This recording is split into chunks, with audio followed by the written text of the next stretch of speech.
Welcome back. Prashant, today I'll have to take a cab back home. And till now what I used to do is that I used to call up my local cab wala, the Kali Pili as they call it in Delhi. And my friends Jeevan, Sukha, these are all the cab walas here. I used to call them and they would get the cab and I'd take it. But now I started taking more and more, the radio cabs. So Meru, and here I'm using our channel head Rachna Rao's phone to show you how you can do it. So here is the Meru app. You just click on it there and it opens up, and there, Meru. You just go on your phone and you're going to get some discounts, you're going to get some options here which take you there, and then you can book. You can make a new booking, you can book it now, you can book it later, and it gives you the map. So it's become much easier and it's cheaper than paying Jeevan. Let me tell you, he charges. I'll tell you my story here in Bombay. Yeah. I stay not very far away, and I used to, there was a time when I used to, when I didn't have the driver, I used to go downstairs and beg with these guys, bhaiya chaloge. And you had to wait for about half an hour before you had some willing driver who could take you for this 1.5 kilometer ride. For the last, I think, 1 month or so, I've been actually alternating between Meru and Uber. And I think, it's amazing. Now Jeevan can't take me for a ride anymore. I think, it's, and when I go downstairs and I see these Kali Pilis, not that I've got anything personal against them, I kind of feel vindicated, when I'm driving out of the office complex. But it's amazing what and the attention it's getting, the funding it's getting. We've got the oldest player, the pioneer in that sense, of the radio cab business in the country. Meru Cab CEO joining us. Siddhartha Pahwa is with us. Mr. Pahwa, thanks very much for dropping by. Great to have you. And what do you make of all the attention that you've been doing this for a long time? There are many new entrants, but this is the maximum spotlight that the sector is now getting in a while. So it's really great to feel that we were the only one for last 7 years that were trying to create a sector and industry, and now we see that more and more players are coming into this market. I think two things that we have really wanted to achieve, that we have been able to achieve.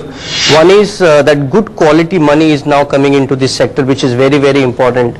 And the second thing which is very important is that the quality of talent that is now coming into this sector is very good.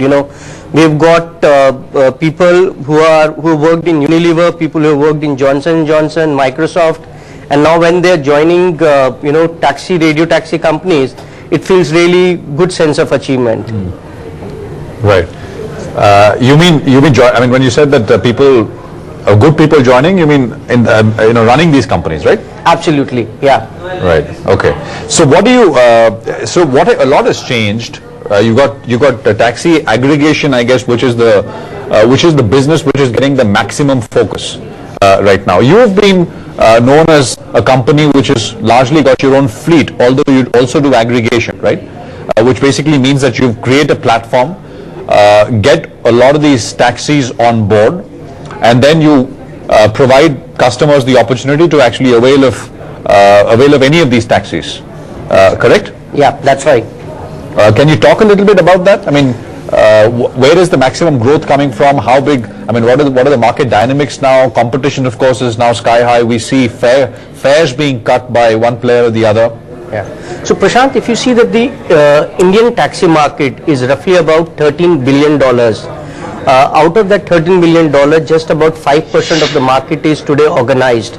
And this market is growing at about 16% to 20% kind of a growth rate. When we started in 2007, we understood that the problem is twofold. One is that the consumers are not used to this kind of a concept, and secondly, good quality supply is not available, and by supply I mean the taxis are not available. So we had to put in our own cabs onto the roads and do a lot of investment over there to create this category. Way back in 2012 is when we realized that Meru has become now a sort of a generic brand in this category. The consumers are joining us, new consumers are joining us every day.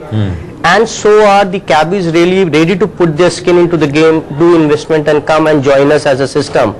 And that's where we open our platform and today almost about 70% of the cars that are in our system are actually aggregator model system. So whereby the cabbies own this car and they come and join our system and do business. We provide them the business and we take a revenue share from them. And this is the category which we see are growing really fast. We are seeing a 35% to 40% growth on an annualized basis, which is a very high growth levels in this market. You're saying, so how many cabs do you have on your platform? You said 70% of those are essentially not owned by Meru, but they're owned by people who have now come on your platform. That's right. So out of the total 10,000 cabs that we run on a daily basis, we've got roughly about 70% of them through the aggregator model, and 30% are still owned by us, which are more from regulatory purpose than anything else. So you need to own a few? Yes, in few cities we need to own the cars to really provide our services. So that's which are those cities? Delhi, Bombay are two of them where we own the cars. No, I mean, so a competitor like Uber, which doesn't own any cars, I mean, they operate in Delhi and Bombay as well. Yeah, so even in Delhi and Bombay, not all our cars are owned. Only a few portion of that cars are owned. No, but you said that you need to own them because of regulatory reasons. Yeah, wherever you have a certain fare which is there and a certain proportion of the cars under the license, you need to be there. But within the same set, we are having aggregator model also, and that is a brand called as Meru Flexi. So Meru Flexi is a brand that is not regulated. It is our own fare, self-determined fare that we have, and provides you a much flexible service over a period of time. You know, Mr. Pahwa, as a journalist, we do most of our research by talking to taxi drivers, right? Whenever I've taken a cab, whether it's Meru, whether it's Mega, whether it's any of your competitors, I tend to ask taxi drivers, how is it doing? Is the taxi business back in fashion? Who's going to win the elections? What are vegetable prices? And generally, and this is probably the nature of taxi drivers, they say kuch nahi bachta hai sahab, ye to chalate hai lekin kuch bhi nahi banta hai. Well, sometimes it seems to, when you talk to them, that they took a decision to get into this business, but they're not making enough money. Now, why do they say like that?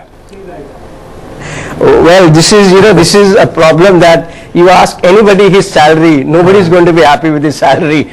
Yeah, which is true. And it's the same thing with the drivers as well. In fact, we are very proud that most of our drivers do an annual monthly saving of roughly about 20 to 25,000 rupees a month, which is significantly higher than if you are a personal driver of anybody, and that's where they see as a big change. Monthly saving, could you explain that? What do you mean by monthly saving? So our business model is that the driver gets the business, he is empowered, he is an entrepreneur to do whatever business he wants to do, and he does roughly about 75,000 rupees of business every month. He pays us some 20% commission, pays for the fuel and the repairs and maintenance of the car, the EMI of the car, and the balance is that he can take home as his monthly income, that is disposable income for him. Okay. So if a normal driver of a personal guy would earn roughly about 15,000 rupees, our drivers earn roughly about 20 to 25,000 rupees. And proof of the pudding is that most of our driver kids actually study in English medium school, and I'm very proud to say that many of our driver kids are actually doing post-graduation. I know in Delhi there is a driver whose son is doing aeronautical engineering from IIT Kharagpur. So that's the kind of change we have been able to. These are the drivers who drive the cars that you own, or are these drivers within the Meru Flexi plan? Both ways actually. Okay. Both. And you added a lot of taxis around the Commonwealth Games, right? You added a lot of cars. Sorry, I couldn't get that. I mean, if I remember correctly, during the Commonwealth Games in Delhi, you had announced that you're going to add a significant amount to your fleet. Is that one of the reasons that you own so many? No, not really. If you see in Delhi also, we own roughly about 35-40% of our cars, and that's not much. Most of our model is now the platform model, But our belief is that technology is the one which is going to change the way people travel in this country. And that is what is now helping more and more consumer to come onto this platform and more drivers to come. And I can give you simple microeconomics calculation. If anybody has to own a personal car in this country, he would spend roughly about 40,000 a month as an expenditure, which is 15,000 for EMI, 15,000 rupees for driver salary, maybe 10-15,000 rupees for fuel and other expenditure. No personal car travels more than 1200 kilometers a month, which comes to a cost of about 33 rupees a kilometer. And if a good quality service is available at roughly about 25 odd rupees per kilometer, why would people not shift over there? And you know, I'm one who for last 1 year I have not been driving my car or have a driver. I've been only using cabs and taxis, and my expenditure has come down and my convenience has certainly gone up because of that.